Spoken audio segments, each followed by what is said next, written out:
खुलुमबाय नोंथांमोननि गेजेराव गोदान रेसिपि लानानै आरो आब' पानसि मस्ला गैयै ना रुनाय ओंख्रि नायदिनि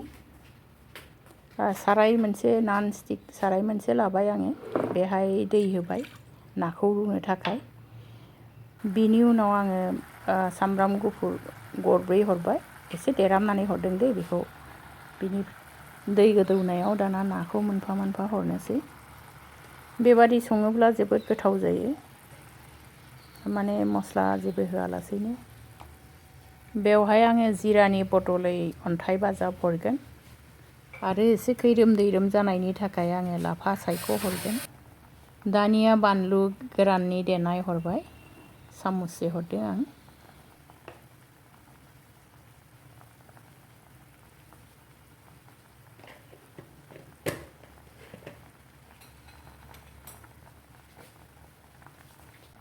बानलु गोथां थाइनै हरबाय टमेट' थाइसे हानानै हरबाय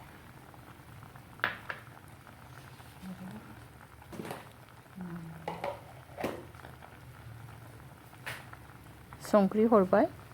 स्वाद अनुजायै हरबाय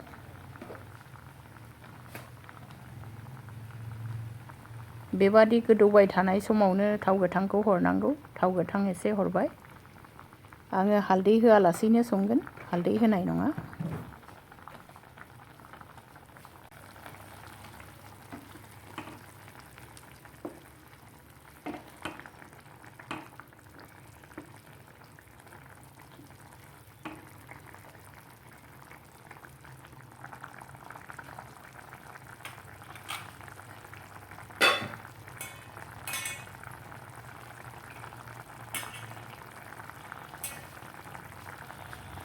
नैबे अन्थाइ बाजाब बिलाइ बेखौ एसे सिमब्रेनानै हरबाय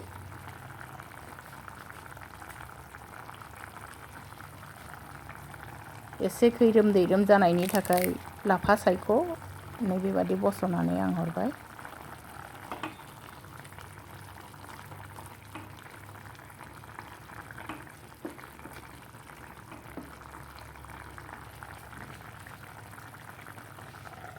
दानिया खोबै खोबै रुनोसै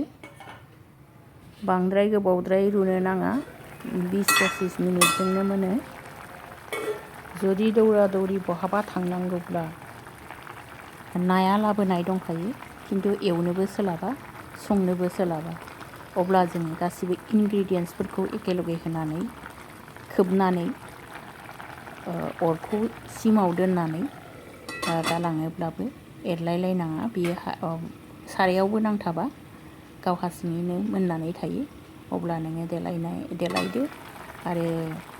ड्रेस गाननांगौ ड्रेस गानदो गाव हारसिङैनो मोननानै थागोन आरो बेबादि सङोब्ला माबि हेल्दिबो जायो बहुद टेस्टिबो जायो नोंथांमोनहा जुदि बहाबा थांनांगौ दं समाय गैया संथारनांगौबो ओंखाम ओंख्रि संनानैबो गालांथारनांगौ अब्ला बेबादि संनानै गालांनो हायो दैया एसे खम जादोंमोन एसे हरफिनबावबाय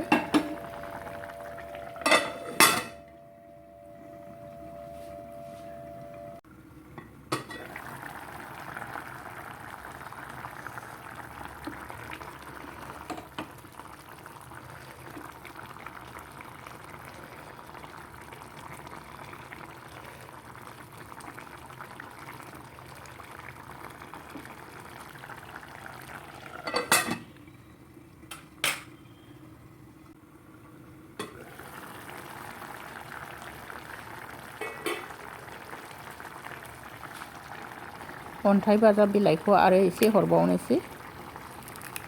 एसे मोदोमबावनायनि थाखाय अन्थाइ बाजाबा जोबोद गोथाव मोदोमो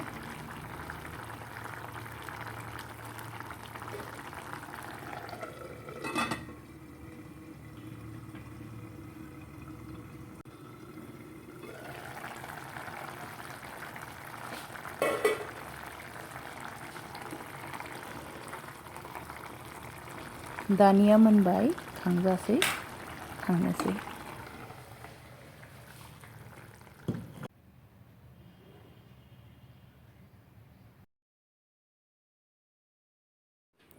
जोबोद गोथाव जायो नोंथांमोनहा मोजां मोनदोंब्ला खेबसे संनानै जानायनाय। दिनै बेवहायनो एसेनोसै। गोजोन्थों।